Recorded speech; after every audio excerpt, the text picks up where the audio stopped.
Parte 1. As origens do sofrimento. Capítulo 2. A evolução do sofrimento. Nada em biologia faz sentido exceto à luz da evolução.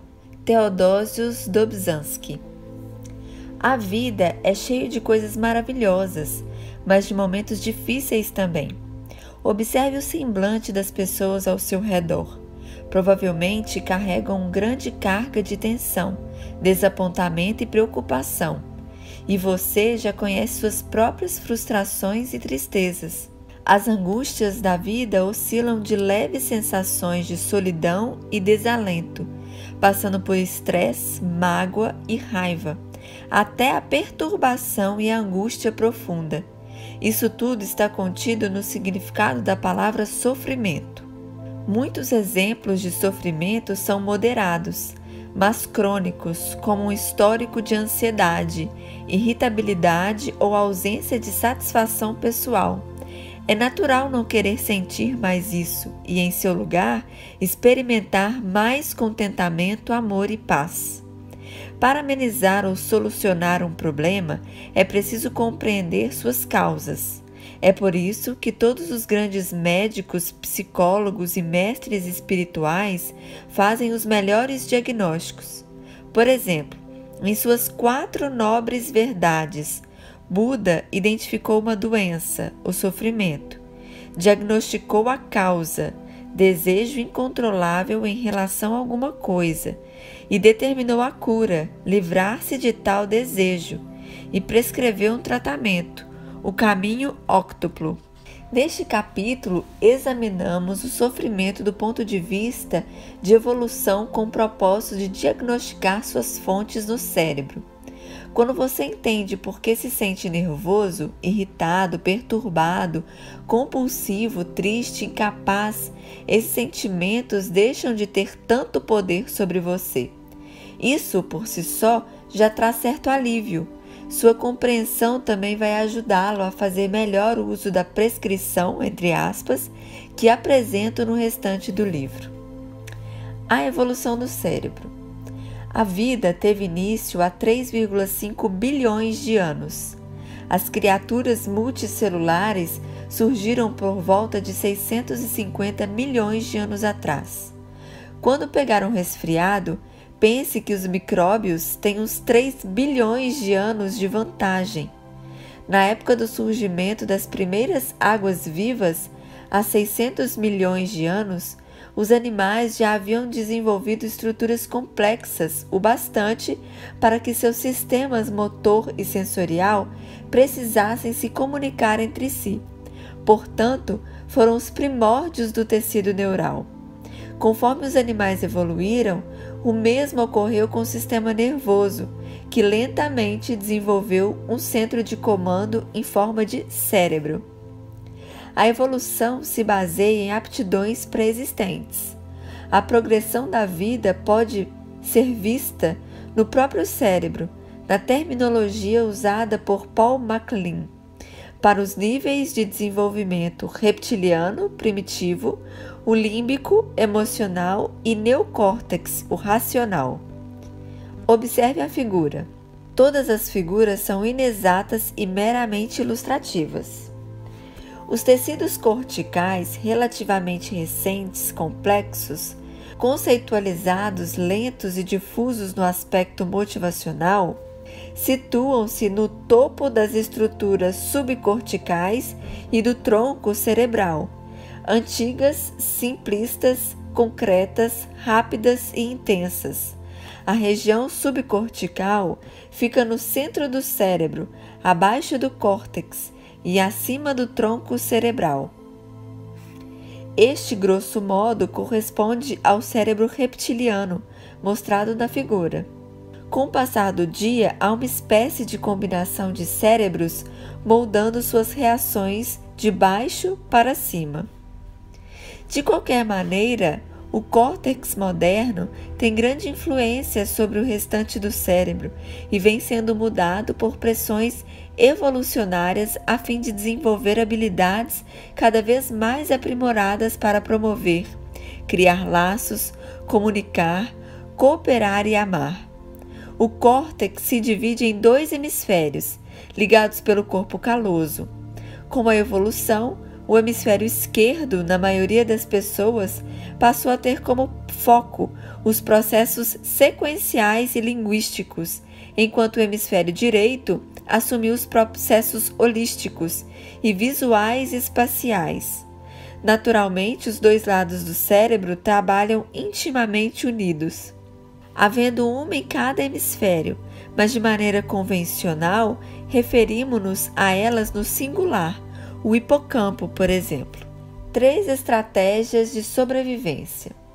Ao longo da evolução, nossos ancestrais desenvolveram 3 estratégias fundamentais para garantir sua sobrevivência: criar diferenciações, para estabelecer limites entre si e o mundo e entre um estado mental e outro, manter a estabilidade, com o intuito de manter os sistemas físico e mental em um equilíbrio saudável, e abrir-se a oportunidades e fugir de ameaças, para obter coisas que proporcionem a descendência em resistir àquelas que ameacem a prole. Essas estratégias funcionam bem para a sobrevivência, mas a Mãe Natureza não se importa com a forma como são sentidas. Para motivarem os animais, incluindo nós mesmos, a seguir essas estratégias e transmitir seus genes para as gerações seguintes, as redes neurais evoluíram para criar dor e angústia sob certas condições. Quando as diferenciações falham, a estabilidade é abalada, oportunidades são frustradas e ameaças são iminentes. Infelizmente, situações como essas acontecem o tempo todo, pois 1. Tudo está conectado. 2. As coisas estão em constante mutação. E 3. As oportunidades ou não são aproveitadas ou perdem seu encanto, e muitas ameaças são inevitáveis, como o envelhecimento e a morte. Não tão separados. Os lobos parietais estão localizados na parte posterior mais alta da cabeça. Para a maioria das pessoas, o lobo esquerdo determina que o corpo é diferente do mundo, e o direito indica onde o corpo é comparado a características do seu meio. O resultado é uma suposição automática e obscura do tipo: sou um ser isolado e independente. Embora isso seja verdade em algumas situações, em muitas circunstâncias importantes não é. Não tão distintos. Para viver, o organismo precisa metabolizar, trocar substâncias e energia com seu ambiente. Consequentemente, ao longo de um ano, muitos dos átomos do corpo são substituídos por outros. A energia usada para beber um copo de água vem da luz solar, que chega por meio da cadeia alimentar. No fim, a luz é que ergue o copo até seus lábios. O aparente muro entre o seu corpo e o mundo é mais parecido com uma cerca vazada, e entre a mente e o mundo é algo como uma linha pintada na calçada.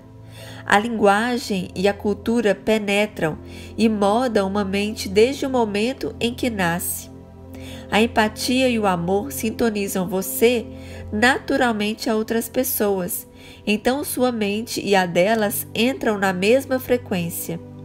Esses fluxos de atividade mental seguem em ambas as direções à medida que você influencia os outros. Dentro da mente não há nenhuma linha. Todos os conteúdos circulam uns para dentro de outros. Sensações viram pensamentos, sentimentos, desejos, ações e muitas sensações.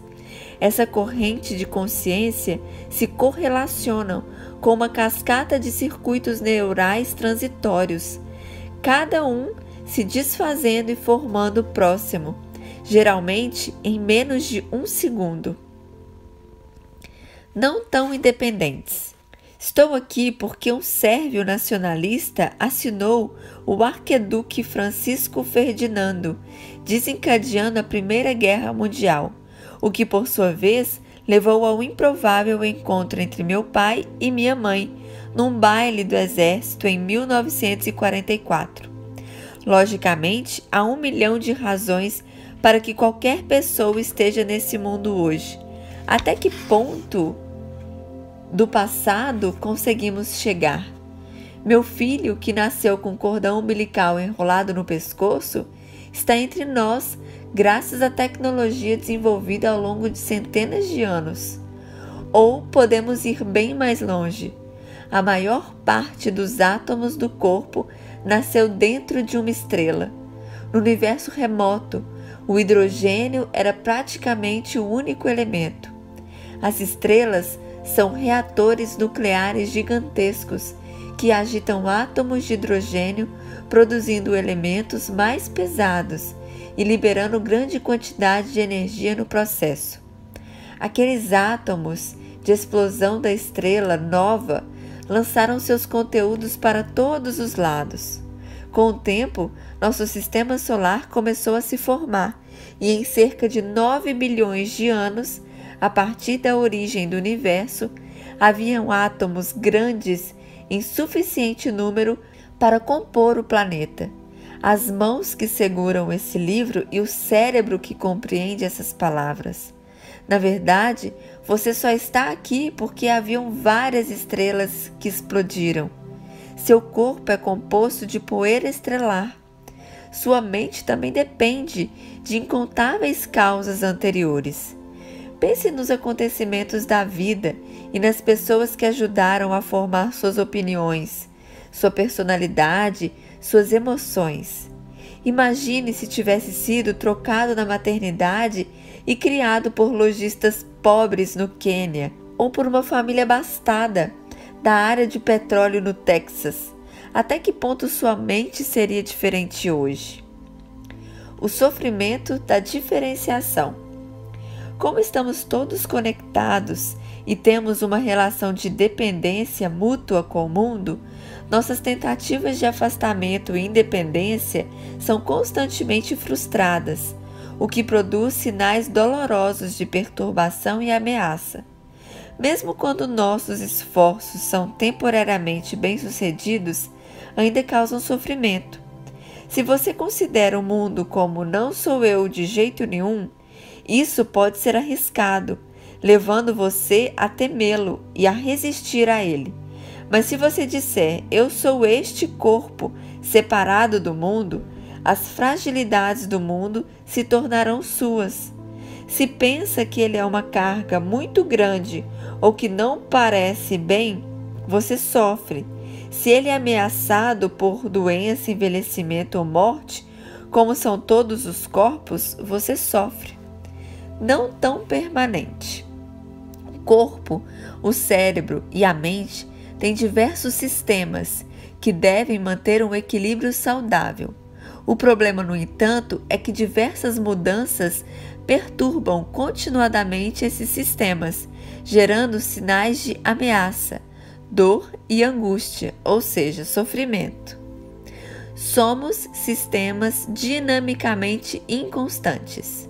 Vamos considerar um único neurônio, que libera o neurotransmissor serotonina. Veja a figura. Esse minúsculo neurônio é ao mesmo tempo parte do sistema nervoso e um sistema complexo em si, que requer múltiplos subsistemas para se manter em funcionamento. Quando ele dispara, filamentos nas extremidades de seu axônio liberam uma explosão de moléculas nas sinapses, as conexões, com outros neurônios. Cada dendrito contém em torno de 200 pequenas bolhas, chamadas vesículas, que são cheias de neurotransmissor serotonina. Sempre que o neurônio dispara entre 5 e 10 vesículas, liberam seu conteúdo. Como o neurônio típico dispara cerca de 10 vezes por segundo, as vesículas de serotonina de cada filamento são esvaziadas em intervalos curtíssimos. Como consequência, atarefadas maquininhas moleculares devem produzir nova serotonina ou reciclar aquela que flutua solta ao redor do neurônio. Então, elas precisam formar vesículas, enchê-las com serotonina e deslocá-las para onde a ação ocorre, na ponta de cada filamento. São muitos processos a ser mantidos em equilíbrio, com diversos fatores possíveis de dar errado. Isso porque o metabolismo da serotonina é apenas um dos milhares dos sistemas do corpo. Um neurônio comum. Os neurônios são os elementos básicos que constituem o sistema nervoso. Tem como principal função comunicar-se um com os outros, por meio de minúsculas conexões chamadas sinapses. Embora haja diversos tipos de neurônio, a estrutura básica é bastante semelhante. Do corpo celular saem ramificações chamadas dendritos, que recebem neurotransmissores de outros neurônios. Alguns neurônios comunicam-se diretamente entre si por impulsos elétricos. A soma milissegundo a milissegundo de todos os sinais estimulantes e inibidores que o neurônio recebe determina se ele vai disparar ou não. Quando o neurônio dispara, uma onda eletroquímica passa por seu axônio, um filamento que envia sinais a outros neurônios. Isso libera neurotransmissores em suas sinapses, com neurônios receptores, inibindo ou estimulando seus disparos. Sinais nervosos são acelerados pela mielina, uma substância lipídica que envolve os axônios. A massa cinzenta do cérebro é composta na maior parte de corpos celulares de axônios. Existem também a massa branca, formada pelos axônios e células da glia. Estas realizam funções metabólicas de apoio, como envolver os axônios em mielina e reutilizar neurotransmissores. Os corpos celulares neuronais são como 100 bilhões de interruptores conectados por uma ligação, entre aspas, axônica, numa intrincada rede no interior da cabeça. As dificuldades de manter o equilíbrio. Para que você se mantenha saudável, cada sistema do seu corpo e de sua mente deve contrabalançar duas necessidades conflitantes. Por um lado, tente permanecer aberto às informações externas durante operações e andamento com o seu meio local. Sistemas fechados são sistemas sem vida. Por outro lado, cada sistema deve preservar uma estabilidade fundamental, mantendo-se centrado e dentro de certa variação, nem um extremo nem outro. Por exemplo, a inibição geral no córtex pré-frontal e o estímulo criado no sistema límbico precisam equilibrar-se entre si. Se houver inibição demais, você se sentirá entorpecido por dentro e, com excitação em excesso, ficará perturbado. Sinais de ameaça. Para manter cada um de seus sistemas em equilíbrio, sensores registram seu estado, como um termômetro no termostato, e enviam sinais para reguladores de modo a restaurar o equilíbrio, caso o sistema extrapole sua variação aceitável. Ou seja, é como ligar ou desligar uma fornalha. A maior parte dessa regulação ocorre sem ser notada. Contudo, alguns sinais são tão importantes que, para ser remediados, são trazidos à consciência. Por exemplo, se a temperatura do corpo baixa demais, a pessoa morre, entre aspas, de frio. Se aumenta muito, se sente num forno. Os sinais de que os termos consciência não são agradáveis, em parte porque carregam consigo uma sensação de ameaça, um alerta para restaurar o equilíbrio antes que tudo saia completamente do controle. Isso pode acontecer de maneira sutil, como a sensação de mal-estar, ou escandalosa com o abalo ou até pânico. Qualquer que seja sua manifestação, ela mobiliza o cérebro para fazer o que for preciso para recuperar o equilíbrio. Em geral, essa mobilização surge com sensações de ansiedade por algo, uma mudança de desejo controlado para uma súbita compulsão desesperada. É curioso que o termo para esse estado em Pali, língua usada nos primórdios do budismo, seja Tanya, cuja raiz significa avidez. Tal palavra transmite o poder visceral de sinais de ameaça, mesmo quando eles não têm nada a ver com a preservação da vida, como a possibilidade de ser rejeitado. Os sinais de ameaça funcionam justamente porque são desagradáveis, pois nos fazem sofrer, alguma vez pouco, outras muito. Queremos que eles acabem. Tudo está sempre mudando. Às vezes, os sinais de ameaça fazem uma pausa por um tempo, desde que todo o sistema esteja em equilíbrio. Mas como o mundo está em constante mutação, são inúmeros os fatores capazes de desequilibrar o corpo, a mente e os relacionamentos. Os reguladores dos sistemas de sua vida, desde o aspecto molecular até o interpessoal, devem ficar atentos, impor uma condição estável em processos inerentemente instáveis.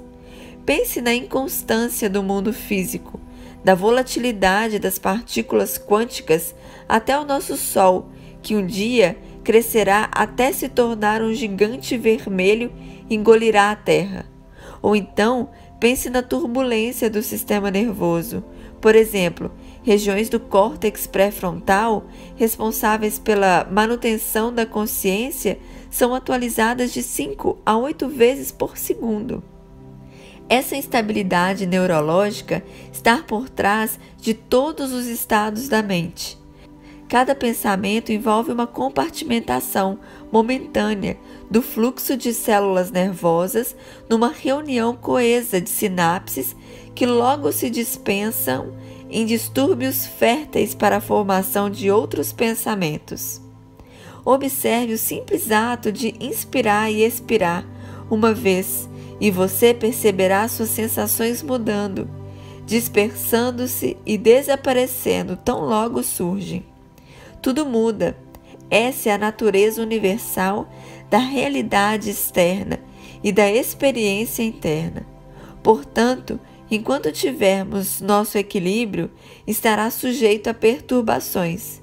Mas para ajudar-nos a sobreviver, o cérebro está sempre lutando para manter os sistemas dinâmicos em ordem, encontrar padrões estáveis nesse mundo incerto e construir planos permanentes para condições mutantes. Como consequência, ele está o tempo todo perseguindo o momento que acaba de passar, tentando entendê-lo e controlá-lo. É como se sobrevivêssemos à beira do curso de uma queda d'água, sendo atropelado por cada momento, vivido no agora e sempre no limite. E então, cadê? Passou e não está mais lá, só que o cérebro está sempre tentando agarrar o que acabou de passar. Não tão desagradável ou doloroso. Para sobreviver e garantir as gerações seguintes, nossos ancestrais precisavam várias vezes ao dia fazer escolhas acertadas sobre o que abordar e o que evitar. Hoje, o homem busca e evita estados mentais da mesma maneira que faz com objetos físicos. Por exemplo, buscamos a autoestima e repelimos a vergonha. Contudo, apesar de toda a sua sofisticação, as investidas e fugas humanas contam com os mesmos circuitos neurais que um macaco usa para procurar bananas ou um lagarto para se esconder em uma rocha. A sensação da experiência. De que maneira o cérebro decide de algo deve ser feito ou evitado? Digamos que alguém esteja caminhando em uma floresta e de repente aviste algo sinuoso no chão bem na sua frente. Simplificando um processo complexo, durante os primeiros décimos de segundo, a luz refletida por esse objeto é enviada ao córtex occipital, que lida com informações visuais, para ser processada em uma imagem que contenha um significado, como mostra a figura. Então, o córtex occipital envia representações dessa imagem em duas direções: ao hipocampo, para ser avaliada como uma ameaça em potencial ou uma oportunidade, e ao córtex pré-frontal e outras partes do cérebro para análise mais sofisticadas e demoradas. Só para garantir, o hipocampo imediatamente compara a imagem à sua lista de perigos do tipo, entre aspas, fuja primeiro, pense depois. Rapidamente, ele encontra imagens semelhantes em sua relação de perigos, enviando um alerta máximo à amígdala cerebral, entre aspas, cuidado. Então a amígdala, que funciona como um alarme, pulsa tanto um sinal de perigo por todo o cérebro, como um sinal imediato a seus sistemas neural e hormonal de luta ou fuga. Exploraremos com mais detalhes a reação de luta ou fuga no próximo capítulo. O importante nesse caso é que 1 ou 2 segundos após avistar a silhueta sinuosa, a pessoa recua em sobressalto. Enquanto isso, o poderoso, mas relativamente lento, córtex pré-frontal extrai informações da memória de longo prazo para descobrir se a tal coisa é uma cobra ou um graveto. Passados alguns segundos, o córtex pré-frontal aponta para a natureza inerte do objeto e para o fato de muitas pessoas à frente terem passado por ele sem dizer nada, e conclui que se trata apenas de um graveto. Ao longo desse episódio, a pessoa passou por sensações de prazer, desagrado ou indiferença. No início, só havia coisas bonitas ou indiferentes para ver no caminho. Depois surgiu o medo de algo que poderia ser uma cobra. E finalmente veio o alívio a perceber que a terrível cobra, entre aspas, não passava de um graveto. Essa sensação de experiência, seja prazerosa, desagradável ou neutra, é chamada no budismo de Vedana, ou na psicologia ocidental de tom hedônico. Ela é produzida, em sua maior parte, na amígdala cerebelar, e então se espalha. É uma maneira simples e eficaz de dizer ao cérebro o que fazer em cada momento, aproveitar uma oportunidade boa ou desviar de um graveto estranho e seguir em frente. Os neuroquímicos essenciais. Essas são as principais substâncias químicas do cérebro que afetam a atividade neural. Elas têm muitas funções, mas aqui apresentamos apenas as mais relevantes para este livro. Neurotransmissores primários.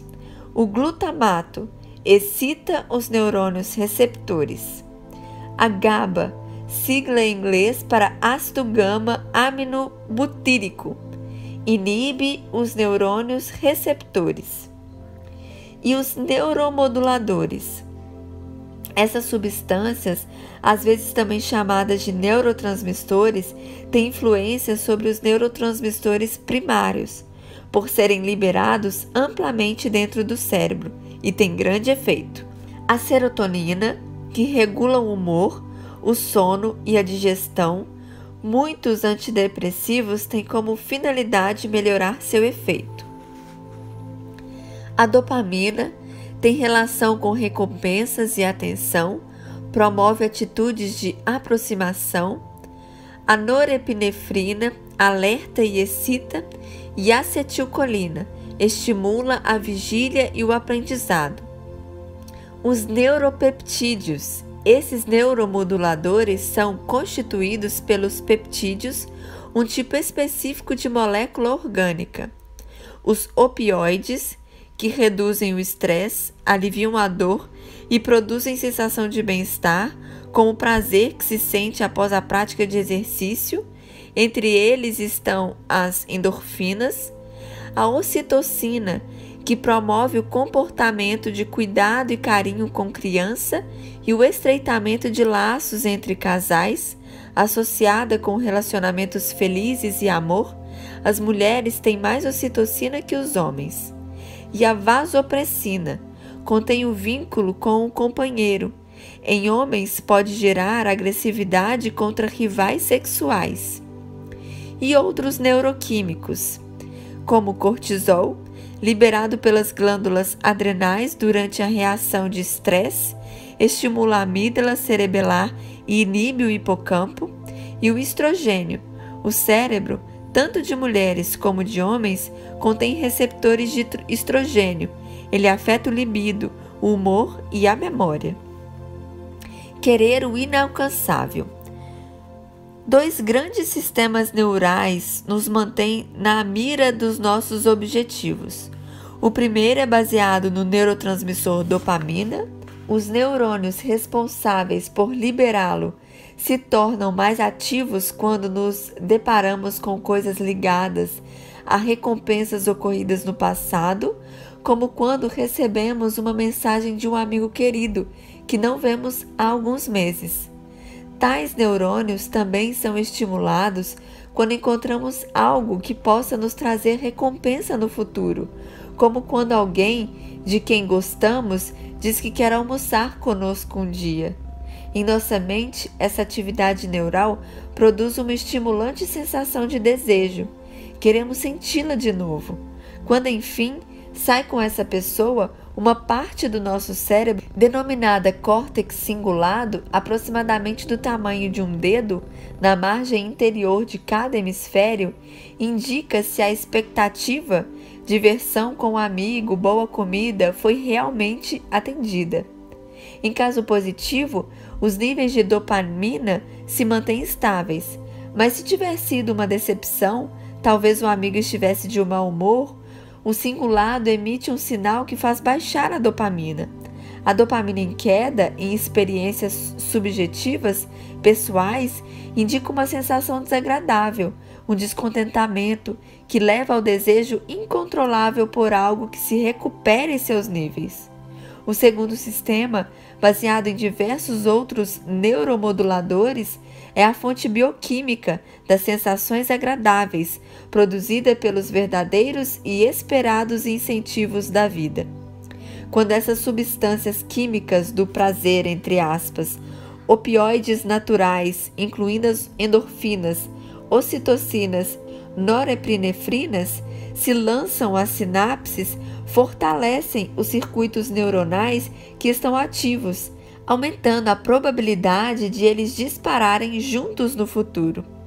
Imagine uma criança pequena tentando comer uma colherada de pudim. Após muitas tentativas fracassadas, seu senso perceptivo motor finalmente acerta, gerando ondas de substâncias químicas do prazer, que ajudam a consolidar as conexões sinápticas responsáveis pelos movimentos específicos que levaram a colher em direção à boca. Basicamente, esse sistema de prazer enfatiza o que quer que tenha desencadeado a ação, impele a pessoa a realizar o efeito novamente e fortalece o comportamento que fez com que conseguisse. Ele trabalha lado a lado com o sistema baseado na dopamina. Por exemplo, matar a sede dá uma sensação agradável, porque a inquietação da bexiga dopamina se desfaz e é substituída pelo bem-estar químico proporcionado pela água fresca num dia de calor. Agir traz sofrimento. Esses 2 sistemas neuronais são necessários para a sobrevivência. Além disso, podem ser usados para propósitos positivos que não estejam relacionados à transmissão genética. É possível, por exemplo, aumentar a motivação para continuar a fazer algo saudável, como atividade física, estando realmente consciente de suas recompensas, como as sensações de vitalidade e vigor. Conquistar o que é prazeroso, no entanto, também nos faz sofrer. 1. O desejo em si pode ser uma experiência não muito agradável, mesmo o desejo moderado é inquietante.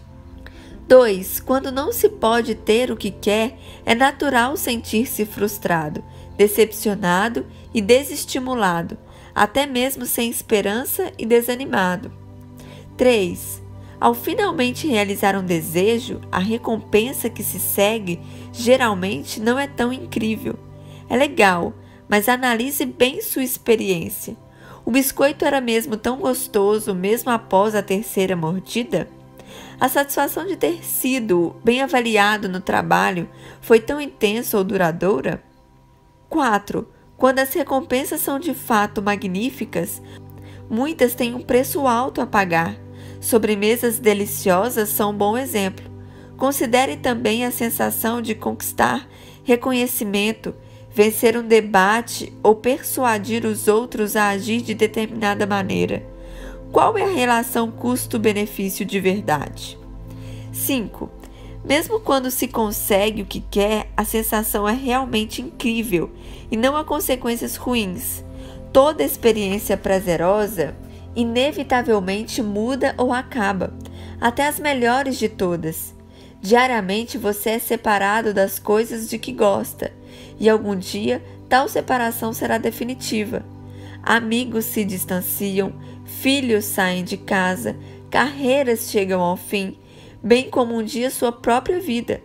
Tudo que tem um início tem um fim. O que hoje está próximo, amanhã se separará.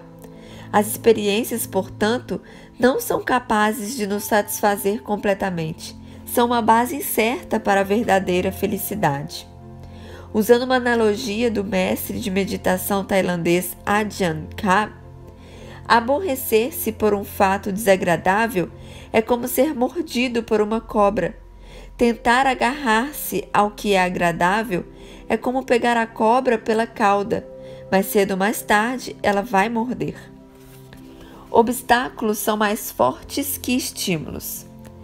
Até agora falamos sobre gravetos no caminho e recompensas como se tivessem o mesmo valor. Na verdade, os gravetos, obstáculos, em geral, têm mais valor, pois o cérebro é constituído mais para recuar do que para ir para frente. Isso porque são as experiências negativas e não as positivas que normalmente têm mais impacto na sobrevivência. Imagine nossos ancestrais mamíferos fugindo dos dinossauros em um Jurassic Park mundial, 70 milhões de anos atrás. O tempo todo em estado de alerta, atentos ao menor estalido de um galho, prontos para parar, fugir ou atacar, dependendo da situação. Quando perdiam uma oportunidade de caça ou acasalamento, talvez, ainda tinham outras chances depois. Mas se não conseguissem escapar de um obstáculo, como um predador, provavelmente eram mortos, sem nenhuma esperança de oportunidades no futuro. Aqueles que sobreviviam e deram origem a outras gerações davam muita importância às experiências negativas. Vamos agora analisar 6 maneiras pelas quais o cérebro nos desvia dos obstáculos. Vigilância e ansiedade. Quando estamos acordados e sem fazer nada específico, o estado inicial de descanso do cérebro ativa uma rede padrão, entre aspas, e uma de suas funções parece ser rastrear o corpo e o ambiente para identificar possíveis ameaças. Esse estado consciente básico costuma ser acompanhado de uma sensação de ansiedade em segundo plano, que nos mantém vigilantes. Experimente andar por uma loja durante alguns minutos sem o menor cuidado, preocupação ou tensão. É muito difícil. Isso acontece porque nossos ancestrais mamíferos, primatas e humanos eram tanto presas quanto predadores. Além disso, a maior parte dos grupos sociais primatas era agressiva, machos e fêmeas na mesma intensidade. E entre os hominídeos e depois os grupos humanos de caçadores e coletores dos últimos 2 milhões de anos, a violência tem sido a maior causa de morte entre homens. Não é à toa que somos ansiosos. Sempre houve muito a temer. Sensibilidade e informações negativas. O cérebro, caracteristicamente, detecta as mensagens negativas de maneira mais rápida do que as positivas. Pensa nas expressões faciais, um sinal imediato de ameaça ou oportunidade que um animal social como o homem. Expressões de pavor são notadas muito mais rápidos do que de felicidade ou indiferença, provavelmente pela amígdala cerebelar. Na verdade, mesmo quando os pesquisadores fazem uma cara de medo imperceptível pela consciência, a amígdala ainda dá um sinal. O cérebro é atraído por más notícias. Armazenamento prioritário. Quando um acontecimento é considerado negativo, o hipocampo garante que seja armazenado cuidadosamente para ser usado como uma frequência no futuro. Gato escaldado tem medo de água fria. O cérebro é como velcro para experiências ruins e como teflon para as boas, mesmo que a maior parte das experiências sejam neutras ou positivas. O negativo supera o positivo. Os eventos ruins em geral têm impacto maior do que os bons. É muito fácil adquirir o sentimento de impotência por causa de alguns fracassos, mas livrar-se dele é outra história, mesmo tendo muitas experiências bem-sucedidas depois. As pessoas se esforçam mais para evitar uma perda do que para obter um ganho equivalente. Em comparação com ganhadores da loteria, vítimas de acidentes costumam demorar mais tempo para voltar ao estado original de felicidade. O que se diz de ruim sobre uma pessoa tem mais peso do que se diz de bom a respeito dela. E nos relacionamentos, são necessárias cerca de 5 interações positivas para compensar os efeitos de uma única negativa. Marcas permanentes. Mesmo que tenham esquecido uma má experiência, ela deixa uma marca indelével no cérebro. Esse resquício permanece ali, latente, pronto para ser reativada caso ocorra uma situação amedrontadora semelhante. Círculos viciosos. As experiências ruins criam círculos viciosos, tornando as pessoas pessimistas, reativas e inclinadas a se ver de maneira negativa. Evitar nos faz sofrer. Como se pode ver, o cérebro já vem com uma propensão ao negativismo, entre aspas, integrada, que o prepara para o escape. Essa propensão gera inúmeras formas de sofrimento. Em primeiro lugar, provoca uma desagradável sensação de ansiedade, que para algumas pessoas pode ser bem intensa. A ansiedade também torna mais difícil interiorizar a atenção para o autoconhecimento ou a prática contemplativa, uma vez que o cérebro se mantém em processo de análise para garantir que não haja nenhum problema. As tendências negativas alimentam ou intensificam outras emoções desagradáveis, como raiva, tristeza, depressão, culpa e vergonha. Enfatizam falhas e perdas passadas, subestimam habilidades atuais e exacerbam futuros obstáculos. Assim, a mente tende a fazer julgamentos injustos a respeito do caráter, da conduta ou das capacidades de uma pessoa. A carga de julgamentos desse tipo pode nos deixar esgotados. No simulador. No budismo, o sofrimento é considerado o resultado do anseio expresso por meio de 3 venenos: a ganância, ódio e ilusão. São tão fortes que abrangem uma gama de pensamentos, palavras e proezas, mesmo os mais fugazes e sutis. A ganância é uma necessidade extrema de agarrar as oportunidades. O ódio, a aversão a obstáculos. Ambos envolvem o desejo compulsivo por mais prazer e menos sofrimento. A ilusão é um apego à ignorância a respeito de como as coisas são de fato. Um exemplo disso é não enxergar o fato de que elas são interligadas e mutáveis. Realidade virtual. Às vezes, esses venenos são evidentes, mas na maior parte do tempo ocorrem em segundo plano, sem percebermos, disparando e se comunicando silenciosamente. Eles fazem isso usando a extraordinária capacidade do cérebro de representar tanto a vivência interior como o mundo lá fora. Por exemplo, Os pontos cegos à esquerda e à direita no campo visual não têm forma de buraco no mundo exterior. Na verdade, o cérebro os preenche, assim como um programa de edição de imagens corrige a vermelhidão nos olhos de pessoas que olham para o flash. O fato é que muito do que você vê lá fora, entre aspas, é criado pelo cérebro, como os efeitos de computação gráfica em um filme. Apenas uma pequena fração do que entra pelo lobo occipital vem diretamente do mundo exterior. O resto vem do suprimento interno de memória e dos módulos perceptivos de processamento. O cérebro simula o mundo. A cada um de nós vive uma realidade virtual próxima, o suficiente da realidade para não nos chocarmos com o que estiver pela frente. Dentro desse simulador, cujo substrato neural parece estar situado na parte superior central do córtex pré-frontal, filminhos vão passando sem parar. Estes são os elementos básicos de grande parte da atividade mental consciente.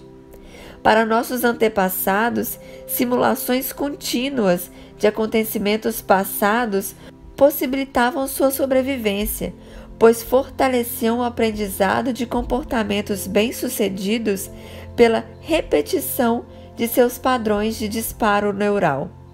Simular eventos futuros também favorecia a sobrevivência de nossos ancestrais, dando-lhes capacidade para comparar possíveis resultados, a fim de decidir pela melhor abordagem, e para preparar de antemão sequências sensório-motoras potenciais para ação imediata. Ao longo dos últimos 3 milhões de anos, o cérebro triplicou de tamanho. Muito dessas expansões aprimorou as aptidões do simulador, gerando mais benefícios para a sobrevivência. Simulações causam sofrimento. O cérebro ainda cria simulações hoje em dia, mesmo quando elas não têm nada a ver com a questão da sobrevivência. Tente observar se, quando sonhar acordado ou repassar na cabeça um problema de relacionamento, você verá os filminhos passando, pequenos pacotes de experiências simuladas, em geral com apenas alguns segundos de duração. Se avaliar bem a situação, descobrirá várias coisinhas erradas. 1. Por sua própria natureza, o simulador tira a pessoa do momento presente.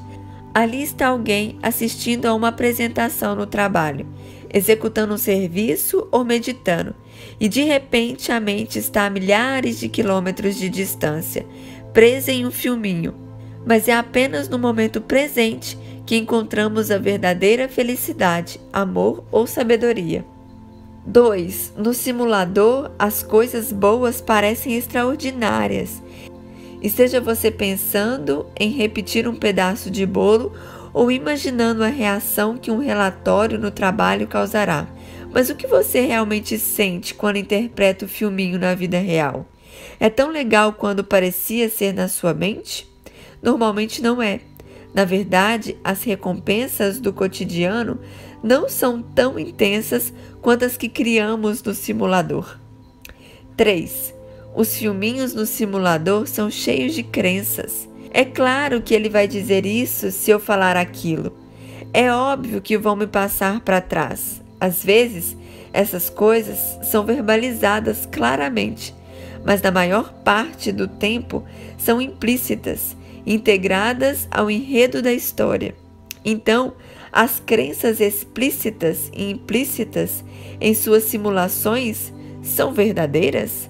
Pode ser que sim, mas geralmente não. Os filminhos nos deixam paralisados por sua visão simplista do passado e por definirem reais possibilidades para o futuro, como novas maneiras de aproximar as pessoas ou sonhar alto.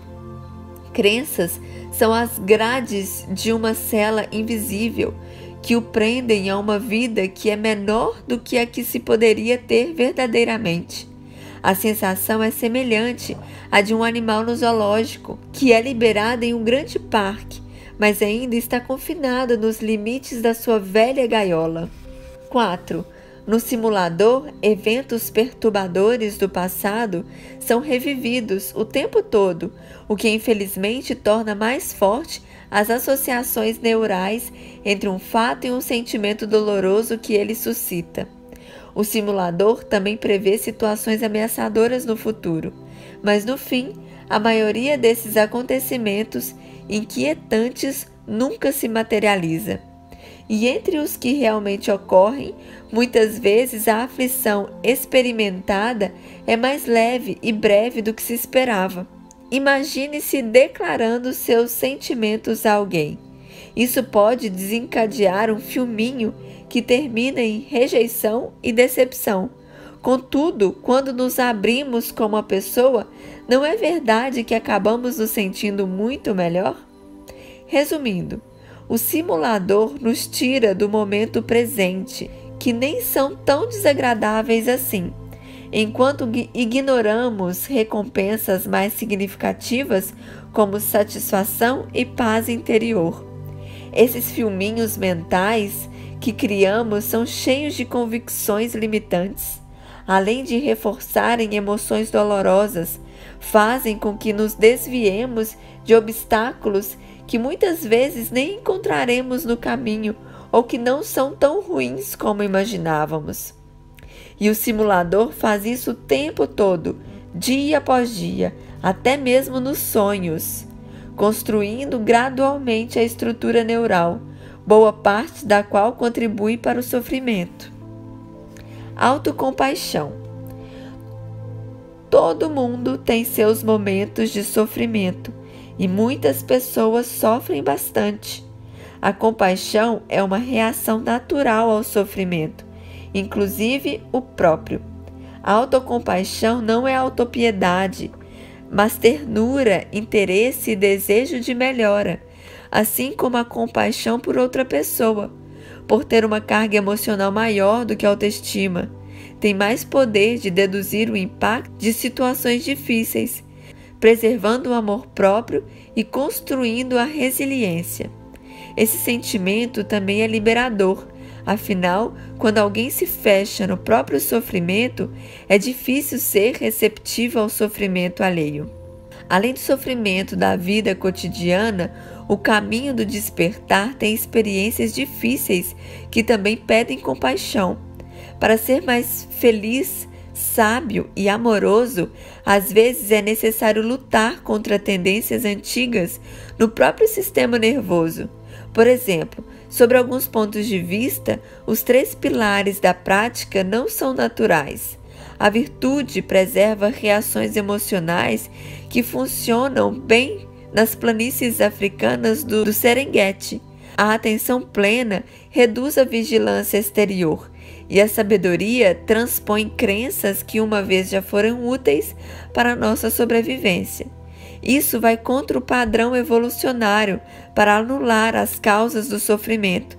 Sentir-se uno com todas as coisas, seguir o fluxo do momento em transformação e manter-se tranquilo diante tanto do bom quanto do ruim. Naturalmente, isso não quer dizer que não devemos fazê-lo. Significa apenas que devemos entender contra o que estamos lutando e ter alguma compaixão por nós mesmos. Para estimular a autocompaixão e fortalecer os circuitos neuronais. Lembre-se de como é estar com alguém que realmente gosta de você. A sensação de receber carinho ativa o sistema responsável pelo afeto no cérebro, munindo de compaixão. Pense em alguém por quem você naturalmente sinta compaixão, como uma criança ou pessoa por quem tem um afeto. Esse fluxo tranquilo de compaixão desperta suas bases neurais, entre elas a ocitocina, a ínsula, que percebe o estado interno do corpo, e o córtex pré-frontal, preparando-as para a autocompaixão. Estenda essa mesma compaixão a você. Esteja consciente de seu sofrimento e direcione a si mesmo a atenção e o desejo de melhora. Sinta a compaixão infiltrar-se em lugares nunca antes acessados, em seu íntimo, como uma chuva suave que tudo toca. As atitudes relacionadas a um sentimento e fortalecem. Então, pouse a palma da mão na face ou no coração com a ternura e o carinho de que você daria a uma criança carente. Interiormente, diga frases como: que eu seja feliz novamente, que a dor desse momento desapareça. Em especial, abra-se à sensação de que está recebendo compaixão. No cérebro, lá no fundo, a verdadeira fonte dos bons sentimentos não tem muita importância, independentemente de a compaixão vir de você ou de outra pessoa. Deixe-se envolver pela sensação de estar sendo confortado e cuidado. Capítulo 2. Pontos-chave. 3 estratégias fundamentais evoluíram para nos ajudar a passar nossos genes adiante: criar diferenciações, estabilizar sistemas e aproximar-se de oportunidades, ao mesmo tempo em que se evita ameaças. Evitar essas estratégias funcionem para a sobrevivência, elas também nos fazem sofrer. O esforço para manter diferenciações não condiz com as inúmeras formas pelas quais alguém se conecta com o mundo e dele depende. Como resultado, a pessoa se sente lentamente isolada, alienada, oprimida ou como se estivesse em uma batalha contra o mundo. Quando os sistemas do corpo, na mente e nos relacionamentos se tornam instáveis, o cérebro produz inquietantes sinais de ameaça. Como tudo muda o tempo todo, esses sinais estão sempre se manifestando. O cérebro dá às experiências uma sensação vedana, prazerosa, desagradável ou neutra, para que a pessoa busque o que lhe dá prazer. Evite o que não é desagradável e siga indiferentemente em relação ao que é neutro. Particularmente, evoluímos para dar maior atenção às experiências ruins. Essas tendências negativas ignoram o que é bom, realçam o que é ruim e geram ansiedade e pessimismo. O cérebro tem uma incrível capacidade de simular experiências, mas isso tem um preço. O simulador tira a pessoa do momento presente e ainda a leva a desejar coisas que não são tão prazerosas quando parecem e a repelir sofrimentos que não são tão grandes ou nem mesmo existem. A autocompaixão ajuda a amenizar o sofrimento. No próximo vídeo, entraremos no capítulo 3, a primeira e a segunda flecha.